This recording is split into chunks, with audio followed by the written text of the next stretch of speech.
আমরা বেঁচে থাকবার মতো বেঁচে থাকতে চাই। আমরা চাই শান্তি। বাংলাদেশের ইতিহাসে এক অবিচ্ছেদ্য নক্ষত্র শহীদ রাষ্ট্রপতি জিয়াউর রহমান, যার জীবনের পুরোটা জুড়ে আছে সাহস, দেশপ্রেম আর নেতৃত্বের এক অভাবনীয় গল্প। আপনারা নেতৃত্ব দিতে চান, আপনাদেরকে জনগণের মধ্যে যেতে হবে। 1936 সালের এই দিনেই বগুড়ার বাগবাড়িতে জন্ম নেন কমল নামের এক শিশু। কে জানতো এই শিশুটি একদিন বদলে দেবে বাংলাদেশের মানচিত্রের ইতিহাস। শৈশব কেটেছে বগুড়া ও কলকাতায়। 1953 সালে ক্যাডেট হিসেবে যোগ দেন পাকিস্তান মিলিটারি একাডেমিতে। অল্পদিনেই একজন দক্ষ ও সাহসী সৈনিক হিসেবে সামরিক বাহিনীতে খ্যাতি লাভ করেন তিনি। 1971 সালের 25 মার্চ পাকিস্তানি বাহিনী যখন নিরস্ত্র বাঙালির উপর নৃশংস হামলা চালায়, ঠিক সেই সময় চট্টগ্রামের কালুরঘাট বেতার কেন্দ্র থেকে বিদ্রোহের বার্তা ছড়িয়ে দেন জিয়াউর রহমান। দেন স্বাধীনতার ঘোষণা, যা পুরো জাতিকে প্রস্তুত করে সম্মুখ সমরের জন্য।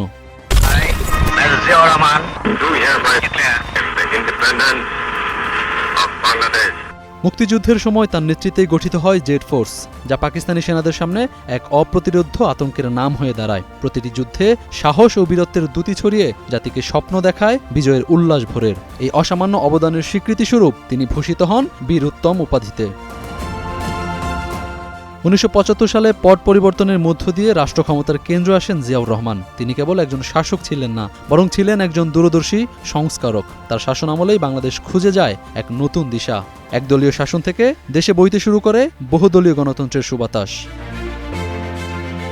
এরই ধারাবাহিকতায় 1978 সালে তিনি প্রতিষ্ঠা করেন বাংলাদেশ জাতীয়তাবাদী দল বিএনপি। দেশের অর্থনৈতিক মুক্তির লক্ষ্যে ঘোষণা করেন 19 দফা কর্মসূচি, যাকে বলা হয় স্বনির্ভর বাংলাদেশ গড়ার মূল মন্ত্র।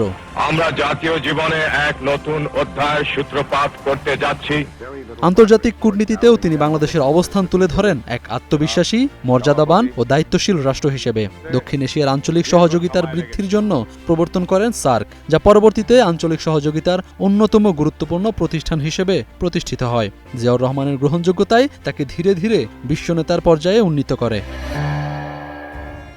1981 সালের 30 মে চট্টগ্রামের সার্কিট হাউসে এক ব্যর্থ অভ্যুত্থানে শহীদ হন তখনকার রাষ্ট্রপতি জিয়াউর রহমান। তার মৃত্যু পুরো দেশকে স্তব্ধ করে দেয়। মানিক মিয়া অ্যাভিনিউতে তার জানাজায় লাখো মানুষের উপস্থিতি প্রমাণ করে জাতি হারিয়েছে এক অনন্য নেতা ও স্বপ্নদ্রষ্টাকে, যার সাহস ও দেশপ্রেম আজও কোটি মানুষের হৃদয়ে আলো জ্বালিয়ে রাখে।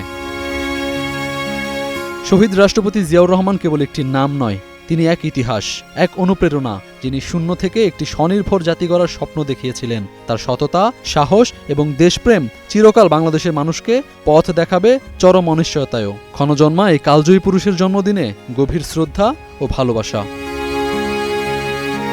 আহমেদ রবি, স্টার নিউজ।